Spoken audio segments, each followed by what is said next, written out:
गोरी और काली परी की जादुई शक्तियाँ। एक बार की बात है जब सोनपुर नामक गांव में लोगों के साथ साथ परियां भी रहती थी।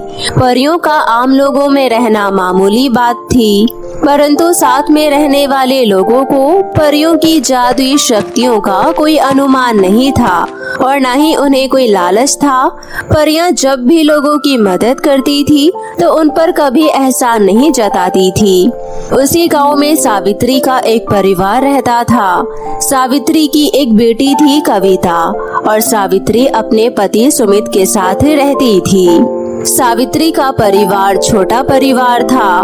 घर में इतना काम होता नहीं था, जिस वजह से वो पूरा दिन खाली बैठी रहती थी और उसके मन में अजीब गरीब ख्याल आते थे। हे भगवान, ये तूने कैसी दुनिया रचाई है। खाने को मुंह तो दे दिया, परंतु खाने के लिए इतनी मेहनत करवाता है। जिंदगी में ऐसा हो पाता कि इंसान को बिना मेहनत की ही खाना मिल जाता तो कितना अच्छा होता। सावित्री को ये सारी बातें कहते उसकी बेटी कविता सुन रही होती है और वो अपनी माँ से कहती है, माँ, आप ये सब क्या सोचती रहती हो? क्या आपको नहीं पता मनुष्य को काम करना भी बहुत जरूरी है। अगर वो कुछ नहीं करेगा तो आलसी हो जाएगा और उसे बहुत सारी बीमारियां लग जाएगी। इसी वजह से भगवान ने हमें ऐसा बनाया है। आप खामखा भगवान को दोष देती रहती हो। अरे बेटी, तू नहीं जानती है, इस पेट को पालने के लिए तेरे पिताजी को कितनी मेहनत करनी पड़ती है और कुछ लोग तो बिना मेहनत के ही बहुत अच्छा खाते हैं। माँ, वो सब इसलिए क्योंकि उन्होंने अपने कर्मों की सजा और कर्म पहले ही कर लिए हैं, इसलिए अब उनके जीवन में सब कुछ अच्छा चल रहा है। देखना, एक दिन हमारा जीवन भी बहुत अच्छा होगा। मैं भी बस उसी दिन का इंतजार कर रही हूँ जब हम पूरा परिवार हंसी खुशी से एक साथ रहेंगे और किसी चीज की कोई कमी नहीं होगी। खैर, अभी मैं जाकर पड़ोस वाली विनीता भाभी से बात करती हूँ। कविता की माँ घर के सारे काम जल्दी जल्दी खत्म कर लेती थी और उसके बाद पड़ोस की औरतों से बातें करती थी। इसी तरह शाम हो जाती थी और शाम को घर आकर वो सबके लिए खाना बनाती थी। सुमित जब घर वापस आता था तो सभी लोग एक साथ बैठकर खाना खाते थे। कविता के घर के बगल में ही दो परियों के घर थे। एक घर में काली परी रहती थी और दूसरे घर में गोरी परी रहती थी। काली परी स्वभाव की बहुत अच्छी थी। उसका दिल बहुत साफ था, परंतु रंग काला होने की वजह से कोई उससे जल्दी से बात नहीं करता था। केवल मतलब के लिए ही उसके पास आते थे। वहीं दूसरी तरफ गोरी परी दिखने में तो बहुत सुंदर थी, परंतु उसके विचार बहुत ही ज्यादा खराब थे। वो दूसरों का कभी भला नहीं चाहती थी। वो अपनी सुंदरता पर बहुत ज्यादा घमंड करती थी और कभी किसी से ठीक तरह से बात नहीं करती थी। परंतु फिर भी जब भी लोगों को किसी मदद की आवश्यकता होती थी तो वो गोरी परी के पास ही जाते थे। इसी तरह समय बीत रहा होता है और लोग काली परी की इज्जत कम करते हैं और गोरी परी को बहुत ज्यादा इज्जत देते हैं, जिस वजह से गोरी परी का घमंड बढ़ता जा रहा था और काली परी उदास रहने लगी थी।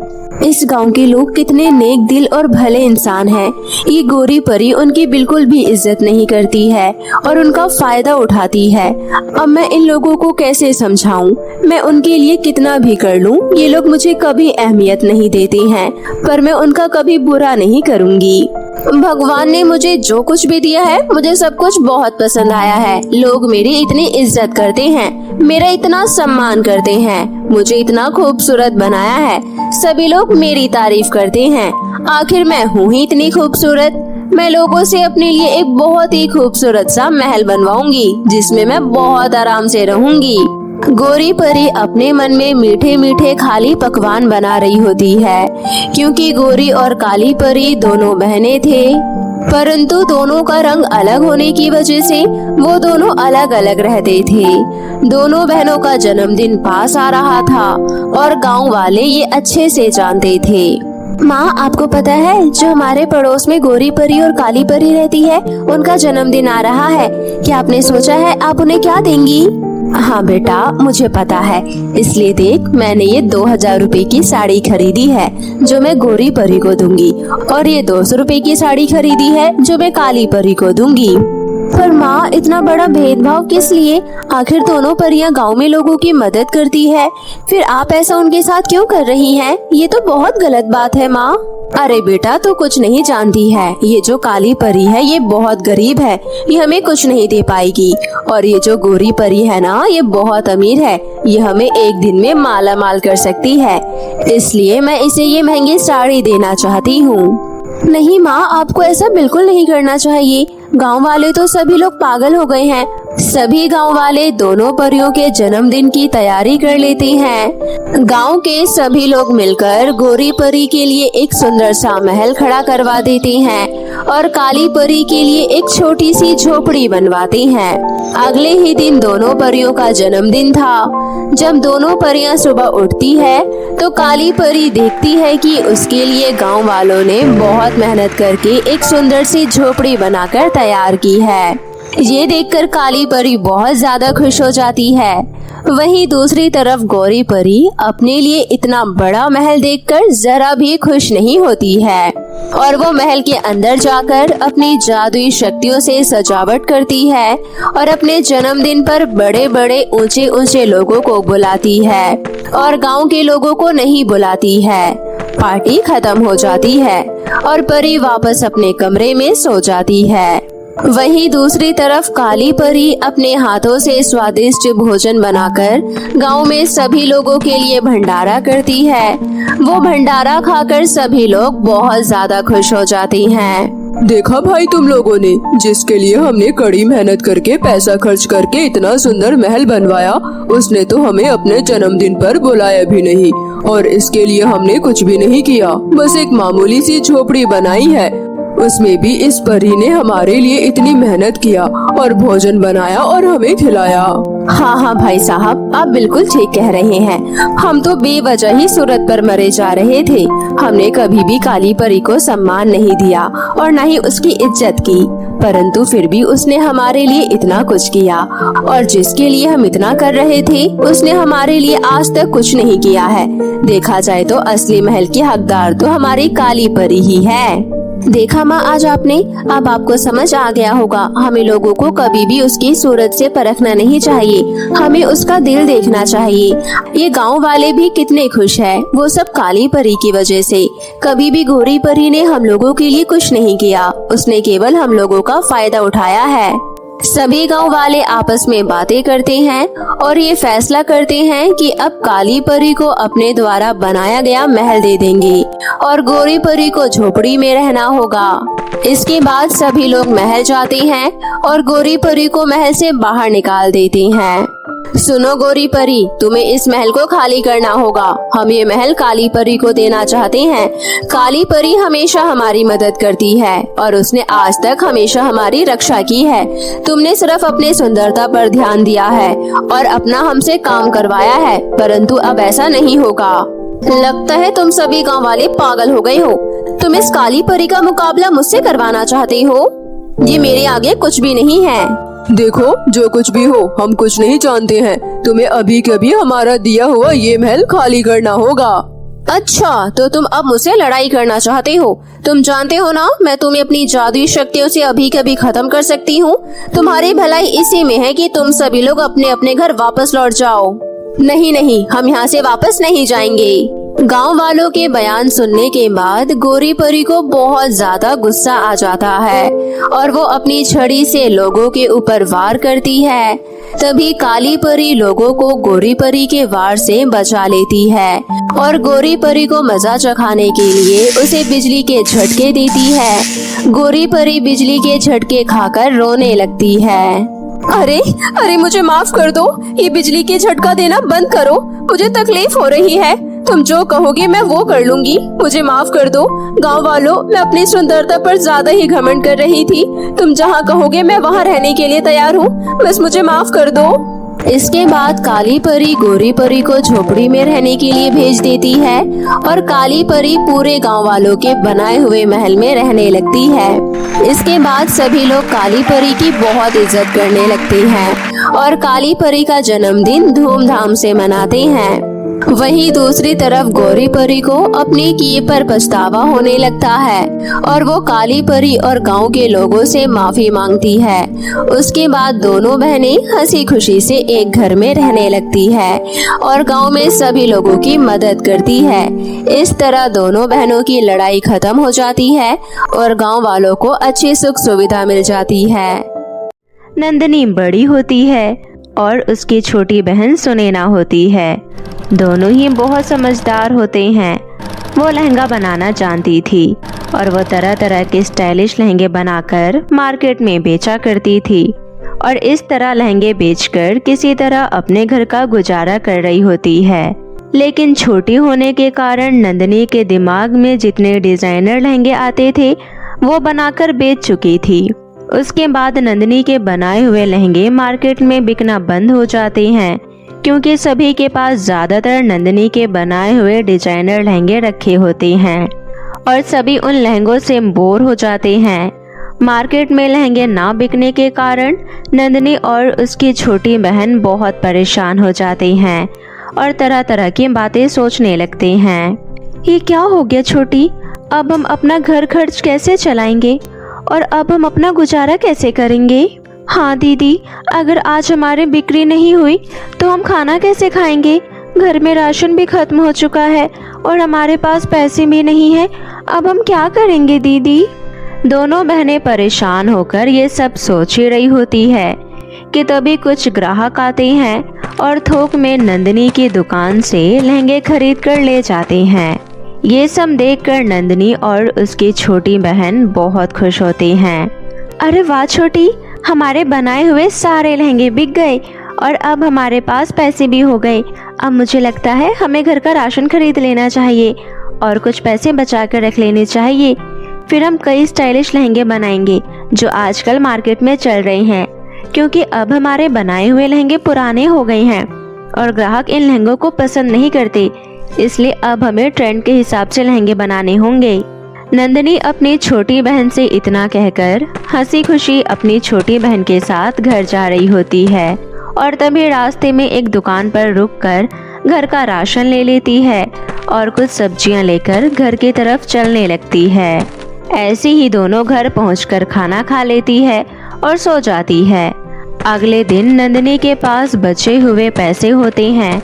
नंदिनी उन पैसों से सुंदर सुंदर कपड़ा, लटकन आदि सामान खरीद लेती है और फिर नंदिनी उस सामान से सुंदर सुंदर डिजाइनर और स्टाइलिश लहंगा बनाती है जो मार्केट में चल रहे ट्रेंड के हिसाब के होते हैं। ऐसे ही कई दिन बीत जाते हैं और फिर नंदिनी अपने बहुत सारे बनाए हुए नए नए स्टाइलिश लहंगा लेकर मार्केट में उन्हें बेचने जाती है। लहंगे ले लो लहंगे, स्टाइलिश लहंगे, एक बार लोगे तो बार बार आओगे और नंदिनी का नाम हर बार पुकारोगे। लहंगे ले लो लहंगे। नंदिनी अपनी छोटी बहन के साथ लहंगे जोर जोर आवाज लगाकर बेच रही होती है। ऐसे ही पूरा दिन बीत जाने के बाद नंदिनी के केवल 5 लहंगे बिकते हैं, जिसे देख नंदिनी ज्यादा खुश नहीं होती। मुझे तो लगा था कि लहंगे बहुत ही जोरों शोरों से बिकेंगे, लेकिन आज तो केवल 5 ही लहंगे बिके हैं। कोई बात नहीं दीदी, आप परेशान मत हो। हमारे लिए जो किस्मत में लिखा होगा वो हमें जरूर मिलेगा, चाहे हम कितनी ही कोशिश कर ले। हमारी किस्मत में लिखा हमसे कोई नहीं छीन सकता। और फिर ये तो कुछ पैसों की बातें हैं। नंदिनी और सुनैना की हिम्मत देख रही पास में खड़ी गीता नाम की लड़की, जिसकी खुद की लहंगे की दुकान होती है, वो उनसे बहुत जलती है और कुछ न कुछ करके उन्हें अपने से पीछे करना चाहती थी और कैसे भी करके उनका नुकसान करना चाहती थी। ऐसे ही दिन बीत रहे होते हैं। नंदिनी और नंदिनी की बहन रोजाना इसी तरह मेहनत करके अपने लहंगे लेकर आती और मार्केट में बेचती। कुछ दिनों बाद नंदिनी और उसकी बहन खूब लहंगे बेचती है, जिसे देख रही गीता मन ही मन बहुत जलने लगती है। फिर एक दिन गीता के मन में खिचड़ी पकती है। बहुत बिक्री कर रही हैं दोनों बहनें, पूरा पूरा दिन खड़ी ही रहती हैं। क्यों ना मैं इनका काम थोड़ा आसान कर दूं और इन्हें आराम दे दूं। वैसे भी बहुत थक गए होंगे, कई दिनों से इन्हीं का माल बिक रहा है और मैं तो यहाँ पर सुबह से लेकर शाम तक बैठी रहती हूँ। अब बैठने की बारी मैं इनकी कर देती हूँ। गीता मन ही मन इतनी जल जाती है कि उनका नुकसान करने तक की सोच लेती है। और फिर एक दिन अपने लहंगे बनाने का सामान खरीदने के लिए नंदिनी और उसकी छोटी बहन मार्केट जा रहे होते हैं और उनका पीछा कर रही गीता उनके घर को देख लेती है और फिर उनके जाते ही उनके घर में घुस जाती है। अच्छा, तो इनका घर ये है जिसमें ये रात दिन मेहनत करके लहंगे बनाकर तैयार करती है। क्यों ना मैं इनका घर ही जला दूं, ना रहेगा बांस ना बजेगी बांसुरी। और अब वक्त आ गया है कि मैं इन्हें आराम करने का भी मौका दूं। दोनों बहनों के जाते ही गीता एक सुनहरा मौका देखकर उनके घर में घुस जाती है और वहां पर ढेर सारे स्टाइलिश लहंगे देखकर बहुत गुस्से में आ जाती है और सभी लहंगों पर तेल छिड़क देती है और सभी में एक एक करके आग लगा देती है। धीरे धीरे आग बढ़ते बढ़ते पूरे घर में फैल जाती है और पूरा घर जलकर राख हो जाता है। वहीं दूसरी तरफ दोनों बहनें लहंगे बनाने का सारा सामान खरीद लेती है और इस बार वो बहुत महंगे महंगे लटकन, कपड़े आदि खरीदते हैं, जिसके कारण उनके पास बहुत कम पैसे बचते हैं। वो दोनों हंसी खुशी घर की तरफ लौट रही होती है। घर पहुंचते ही वो देखते हैं कि उनका घर जलकर पूरा राख हो चुका है। ये देखकर दोनों बहनें बहुत परेशान हो जाती है और जोर जोर से रोने लगती है। अरे ये क्या हो गया? हम तो अभी मार्केट गए थे और अभी इतनी ही देर में किसने हमारे घर में आग लगा दी? और किसने ये किया होगा? हमारे घर पर इतने सारे स्टाइलिश लहंगे रखे थे, मेरा कितना सारा नुकसान हो गया। अब ये नुकसान मैं कैसे पूरा करूंगी? कैसे मैं अपना घर खर्च चलाऊंगी? कैसे हम दोनों बहनें गुजारा करेंगे? अब मैं क्या करूं? हे भगवान, मुझे कोई रास्ता दिखाओ, मैं क्या करूं? मुझे समझ नहीं आ रहा। नंदिनी ये सब बोलकर जोर जोर से रो रही होती है और दूसरी तरफ उसकी छोटी बहन का रो रो कर भी बहुत बुरा हाल हो जाता है। ये सब देख रही स्वर्ग से उनकी माँ नीचे आती है और कहती है, तुम दोनों को परेशान होने की कोई जरूरत नहीं है। मैं जानती हूँ कि तुमने बहुत मेहनत करी है और बहुत समय से तुमने यही काम करके अपना घर चलाया है और मैं ये भी जानती हूँ कि तुमने कभी किसी से मदद नहीं मांगी, अकेले ही अपने दम पर सब कुछ किया है। अब तुम्हें घबराने की कोई ज़रूरत नहीं है। मैं तुम्हारे लिए तुम्हारे पास आई हूँ और अब तुम देखो मेरे हाथ का कमाल। माँ, आप स्वर्ग से नीचे आई हो, मुझे तो यकीन ही नहीं हो रहा। माँ, और आप अपने हाथ का कौन सा कमाल दिखाओगी? माँ, क्या सब कुछ पहले की तरह ठीक हो जाएगा क्या? पहले की तरह ठीक हो जाएगा तो मैं नहीं कह सकती, लेकिन पहले से बहुत अच्छा हो जाएगा, ये मैं जरूर कह सकती हूँ। ये लो मेरे जादुई सोने के कड़े जो मुझे तुम्हारी नानी माँ ने दिए थे, इन्हें अपने हाथों में पहन लो। एक तुम पहन लो बेटा नंदिनी और एक तुम पहन लो बेटा सुनैना। अपनी माँ की बातों को सुनकर दोनों बहनें अपने अपने हाथ में कड़े पहन लेती है। तुम इन जादुई सोने के कड़े से जो भी मांगोगे वो ये पूरा कर देंगी और तुम चाहो तो इन्हीं कड़े से अपने लहंगों की दुकान भी खोल सकती हो, जहाँ तुम्हें एक भी लहंगा बनाने की जरूरत नहीं है। सारे लहंगे ये जादुई सोने के कड़े तुम्हें देंगे और सुनैना के हाथ में पहना हुआ कड़ा तुम्हारी हर खाने की चीज को पूरा करेगा और तुम्हारे मन में जो भी इच्छा हो तुम इस कड़े से मांग सकती हो। तुम्हें अब किसी से भी कुछ बोलने की जरूरत नहीं है और ना ही इस राज के बारे में तुम्हें किसी को बताने की जरूरत है। इतना कहकर उन दोनों की माँ वापस स्वर्ग में चली जाती है और दोनों बहनें अपनी माँ से आशीर्वाद ले लेती है और फिर अपना काम फिर से शुरू करते हैं। दोनों बहनें जादुई सोने के कड़े से कहती है, हे जादुई सोने के कड़े, हमारे खुद के लहंगे की दुकान खोल दो और उसमें ढेर सारे स्टाइलिश और डिजाइनर लहंगे रख दो। नंदिनी के इतना कहते ही जादुई सोने के कड़े से ढेर सारे लहंगे आ जाते हैं और एक बड़ी सी सुंदर सी लहंगे की दुकान भी खुल जाती है और ये सब देखकर दोनों बहनें चकित रह जाती है और मन ही मन बहुत खुश भी होती है। ऐसे ही धीरे धीरे दोनों बहनें जादुई सोने के कड़े की मदद लेकर अपने नए नए लहंगों से दुकान को सजाते हैं और ग्राहक उनके लहंगे देखकर भागे भागे आते हैं। ये सब देख रही गीता मन ही मन जलकर भस्म हो जाती है और समझ जाती है कि वो उन दोनों बहनों का कुछ नहीं बिगाड़ सकती, क्योंकि वो दोनों बहनें बहुत मेहनती और समझदार हैं। ऐसे ही दिन बीत रहे होते हैं। दोनों बहनें बहुत खुश होती है और अपनी मेहनत और लगन के साथ अपना काम कर रही होती है और धीरे धीरे बहुत अमीर बन जाती है। और अमीर बनने के बाद ज़रूरतमंद लोगों की मदद भी करते हैं और एक बड़ा सा रेस्टोरेंट भी खोलते हैं, जहां गांव के सभी लोग, मजदूर आदि वहां से खाना खाते हैं, क्योंकि वो खाना सभी के लिए एक अच्छे रेट पर मिलता है और सभी के जेब के हिसाब से, और रेस्टोरेंट बहुत लाभदायक होता है।